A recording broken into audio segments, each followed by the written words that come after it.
வணக்கம். இன்றைக்கி நம்ம பார்க்க போகிற சமையல் என்னென்னு பார்த்திங்கன்னா சிறுதானிய சமையல் தான் பார்க்க போகிறோம். வரகரிசியில் இட்லி தோசையும் இன்னொன்று வரகரிசி கிச்சடி. ஸோ ரெண்டுமே டேஸ்ட்டு நல்லாயிருக்கும், நல்லா ஹெல்த்தியாக இருக்கும். டயாபெட்டிக்காக இருக்கிறவங்க தாராளமாக இதை வந்து ட்ரை பண்ணிங்கன்னா சுகர் லெவல் வந்து நல்லா கண்ட்ரோல் ஆகும். ஸோ வாங்க அந்த அருமையான வரகு கிச்சடியும் இட்லி தோசையும் எப்படி செய்யலாங்கிறத பார்க்கலாம். இதில் பார்த்திங்கன்னா வரகரிசி 2 கப் அளவுக்கு எடுத்துக்கலாம்.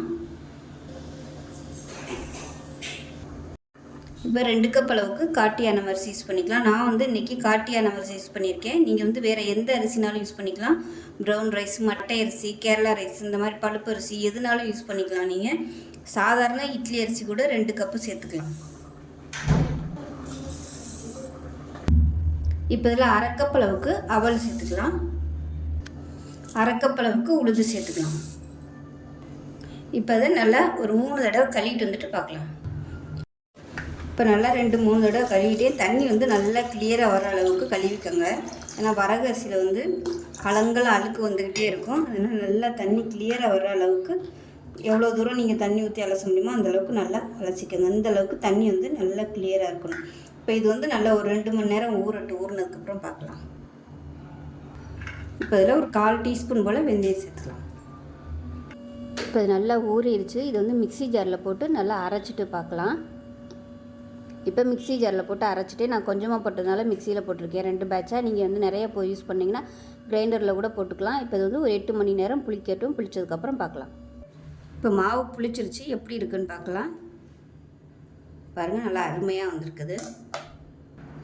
இப்போ அதை லைட்டாக மிக்ஸ் பண்ணி விட்டுக்கலாம். ரொம்ப போட்டு அடித்து மிக்ஸ் பண்ணுவேன்னா லைட்டாக அப்படி மிக்ஸ் பண்ணி விட்டுக்கலாம். நல்லா சூப்பராக புளிச்சு வந்திருக்கு மாவு. இது வந்து இட்லியாகவும் ஊற்றிக்கலாம், தோசையாகவும் ஊற்றிக்கலாம். நீங்கள் பணியாரம் கூட இதை செஞ்சுக்கலாம். இது தனியாக இருக்கட்டும். நம்ம வந்து ஒரு சட்னி ரெடி பண்ணிக்கலாம், வெங்காய சட்னி. ஒரு பேன் எடுத்துக்கலாம். ஒரு 2 டீஸ்பூன் அளவுக்கு எண்ணெய் விட்டுக்கலாம். எண்ணெய் சூடாகிடுச்சு. இப்போ வந்து வரமிளகாய் சேர்த்துக்கலாம். நான் வந்து ஒரு 5 வரமிளகாய் வந்து காஷ்மீரி மிளகாய் எடுத்திருக்கேன். அது கூடவே 3 வந்து குண்டு மிளகாய் எடுத்திருக்கேன். நீங்கள் வந்து எது வச்சுருக்கீங்களோ அதை யூஸ் பண்ணிக்கணும். இப்போ வரமிளகாய் நல்லா வறுபட்டு வச்சு எடுத்துடலாம்.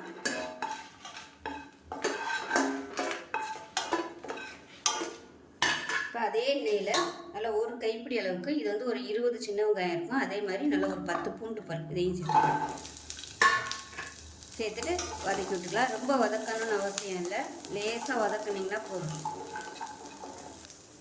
இப்போ வெங்காயம் லேசாக வதங்கிடுச்சு. மீடியம் சைஸாக 2 தக்காளி ரொம்ப பொடியாக கட் பண்ண வேணாம், பாதியாக கட் பண்ணிவிட்டு சேர்த்துக்கலாம். இதையும் நல்லா வதக்கி விட்டுக்கலாம்.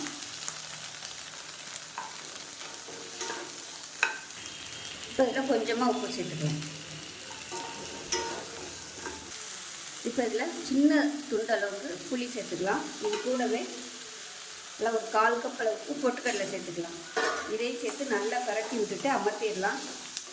தக்காளி இந்த அளவுக்கு வதங்கினா போதும், ரொம்ப வதக்கணும்னு அவசியம் இல்லை. இப்போ இது பார்த்தீங்கன்னா மிக்ஸி ஜாரில் சேர்த்துட்டேன். இது நல்லா ஆறுனதுக்கப்புறம் அரைச்சிட்டு பார்க்கலாம். இப்போ நமக்கு சட்னி ரெடி ஆயிடுச்சு. இப்போ பார்த்திங்கன்னா கடுகு, உளுந்து, கருவேப்பிலை, 2 வரமிளகாய், பெருங்காயம் போட்டு தாளித்ததை சேர்த்துக்கலாம். இப்போ வந்து நான் அந்த எண்ணெய் தடவின தட்டில் தான் ஊற்ற போகிறேன். நீங்கள் துணி போட்டு ஊற்றுறதுனாலும் ஊற்றிக்கலாம். நான் வந்து உங்களுக்கு தோசையும் ஊற்றி காமிக்கிறேன், இட்லியும் ஊற்றி காமிக்கிறேன்.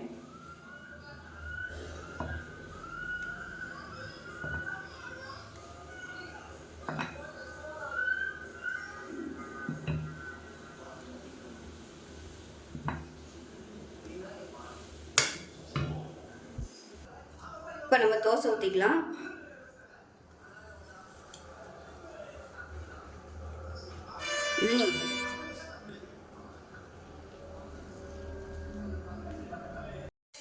இது நீங்கள் ஊத்தப்பமா கூட ஊற்றிக்கலாம். வெஜிடபிள்ஸ்லாம் போட்டு ஊத்தப்பமா ஊற்றுறதுனாலும் நீங்கள் ஊற்றிக்கலாம்.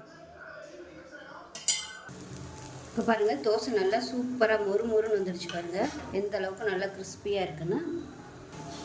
இப்போ நமக்கு 2வது ஊற்றின தோசையும் சூப்பராக ரெடி ஆயிடுச்சு. இப்போ பாருங்கள் இட்லியுமே சூப்பராக ரெடி ஆகிடுச்சு பாருங்கள். நல்லா சாஃப்டாக இருக்குது இட்லி. நான் வந்து எண்ணெய் தடவி தான் ஊற்றியிருக்கேன். நீங்கள் துணியிலையும் ஊற்றிக்கலாம், நல்லா அருமையாக வரும். தோசையும் நல்லா சூப்பராக கிறிஸ்பியாக ரெடி ஆகிடுச்சு. அதுக்கு சூப்பரான சட்னி ரெடி ஆகிடுச்சு. ஸோ இந்த வீடியோ பிடிச்சிச்சுன்னா லைக் பண்ணுங்கள், கமெண்ட் பண்ணுங்கள், சேனலை சப்ஸ்கிரைப் பண்ணுங்கள், பக்கத்தில் உள்ள பெல் பட்டனையும் ப்ரெஸ் பண்ணுங்கள். நன்றி. ஸோ ஒரு பவுல் எடுத்துக்கலாம். ஏதாவது ஒரு கப்பு வந்து எடுத்துக்கோங்க. நான் வந்து இந்த கப்பு எடுத்திருக்கேன். இது வந்து மெஷரிங் கப்பில் 1/4 கப்பு இருக்கும் இல்லையா, அந்த அளவு எடுத்திருக்கேன். இது வந்து ஒரு 2 பேர் சாப்பிட்லாம், தாராளமாக 2 பேர் சாப்பிட்லாம். இப்போ இது வந்து நான் இன்றைக்கி எடுத்துருக்க அரிசி பார்த்திங்கன்னா சிறுதானியத்தில் வரகு அரிசி எடுத்திருக்கேன். இது வந்து 1 கப் அளவுக்கு சேர்த்துக்கலாம். இப்போ இதில் 1/2 கப் அளவுக்கு பாசிப்பருப்பு எடுத்திருக்கேன். பாசிப்பருப்பை சேர்த்துக்கலாம். 1/4 கப் அளவுக்கு துவரம் பருப்பு சேர்த்துக்கலாம்.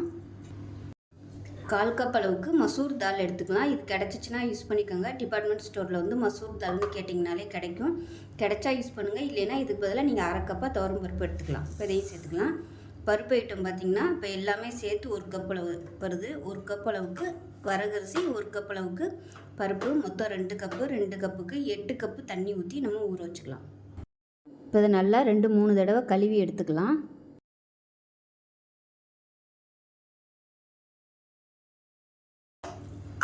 இப்போ 8 கப்பு தண்ணி ஊற்றிட்டேன். இது வந்து நல்லா ஒரு 1 மணி நேரம் நல்லா ஊறட்டும். இப்போ பார்த்திங்கன்னா அரிசியும் பருப்பும் நல்லா ஊறிடுச்சு.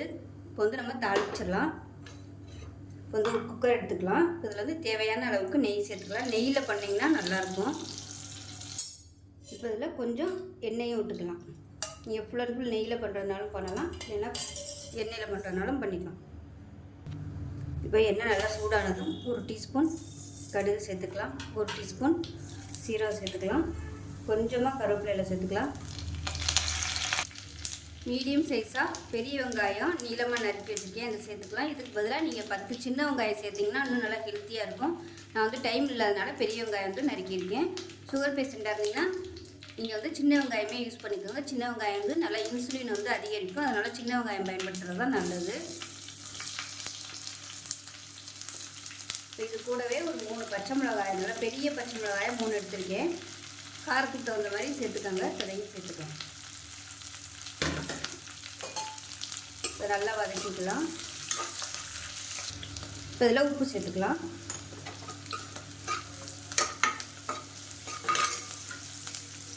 இப்போ இதில் பூண்டு வந்து நச்சு வச்சதை சேர்த்துக்கலாம்.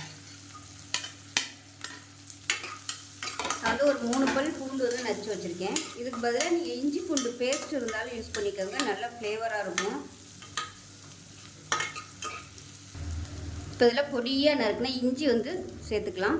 இந்த அளவுக்கு தான், ஒரு 1/4 டீஸ்பூன் போல் இருக்கும், அது சேர்த்துக்கலாம். இஞ்சி பூண்டு வந்து தாராளமாக சேர்த்துக்கலாம். இதுவுமே உங்களுக்கு வந்து இன்சுலின் உற்பத்தியை அதிகரிக்கும்.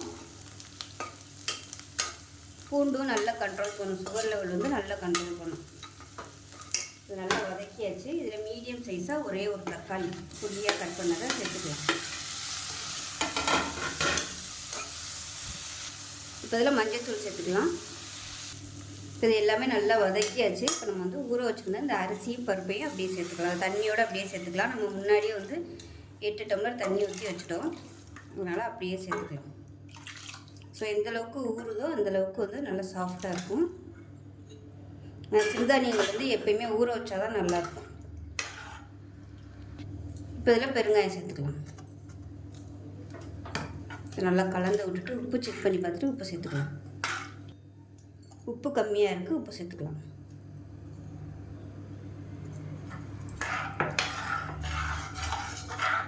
இது நல்லா கலந்தாச்சு. இப்போ மேலாப்பில் கொத்தமல்லியில் சேர்த்துக்கலாம். இதில் வந்து நீங்கள் என்ன ஹெல்த்தியாக வேணும்னு நினச்சிங்கன்னா முருங்கைக்கீரை வந்து சேர்த்துக்கலாம். சேர்த்திங்கன்னா இன்னுமே நல்லாயிருக்கும். இதில் காய்கறிகள் சேர்க்குறதுனாலும் சேர்த்துக்கலாம். பட்டாணி, காலிஃப்ளவரு, அப்புறம் சொரக்காய், சவுச்சவு இந்த மாதிரி காய்கறிகள் வந்து சேர்த்துக்கோங்க. கத்திரிக்காய் சேர்க்கலாம், முருங்கைக்காய் சேர்க்கலாம். நான் வந்து இன்றைக்கி ப்ளைனாக தான் பண்ணியிருக்கேன். இப்போ வந்து மூடி வச்சுக்கலாம். மூடி வச்சுட்டு நல்லா ஒரு 5 விசில் விட்டுட்டு ஸ்டீம் போனதுக்கப்புறம் பார்க்கலாம். இப்போ 5 விசில் விட்டு ஸ்டீம்லாம் போனதுக்கப்புறம் ஓப்பன் பண்ணியிருக்கேன். இந்த அளவுக்கு தான் இருக்கும். ஸோ இதை விட உங்களுக்கு இன்னும் நல்லா ஒரு தளன்னு குழவாக வேணும் அப்படின்னு நினச்சிங்கன்னா கொதிக்கிற தண்ணி வந்து ஊற்றி நல்லா மிக்ஸ் பண்ணி விட்டு கொதிக்க விட்டிங்கன்னா உங்களுக்கு நல்லா அப்படியே தளன்னு வந்துடும். இது நேரம் ஆக ஆக அப்படியே நல்லா கெட்டியாகிட்டே வரும். ஏன்னா பருப்பு வேறு இருக்குது. சிறுதானியங்கள் வந்து எப்பயுமே தண்ணியை வந்து உறிஞ்சிட்டே இருக்கும். நல்லா உதிரி உதிரியாக வந்துடும். நிறைய தண்ணி இழுக்கும். அதனால் தேவைப்பட்டால் நீங்கள் தண்ணி ஊற்றி நல்லா கொதிக்க விட்டுக்கோங்க. இது தாராளமாக 2 பேர் சாப்பிட்லாம். ஒரு ஆளாக இருந்தீங்கன்னா லஞ்சுக்கு சாப்பிட்டுட்டு நைட்டுக்கும் கூட நீங்கள் இதை எடுத்துக்கலாம். இது வந்து நிறையவும் சாப்பிட முடியாது. பருப்பு இருக்கிறதுனால கொஞ்சம் தான் சாப்பிட முடியும். இதோட சைடிஷாக நீங்கள் ஒரு முட்டை இல்லை ஏதாவது ஒரு வறுவல் கூட வச்சு சாப்பிடலாம். அருமையான ரெசிபி. செஞ்சு பாருங்கள். செஞ்சு பார்த்துட்டு எப்படி வந்துச்சுங்கிறத சொல்லுங்கள். வீடியோ பிடிச்சிச்சுன்னா லைக் பண்ணுங்கள், கமெண்ட் பண்ணுங்கள், சேனலை சப்ஸ்கிரைப் பண்ணுங்கள், பக்கத்தில் உள்ள பெல் பட்டனையும் ப்ரெஸ் பண்ணுங்கள். நன்றி.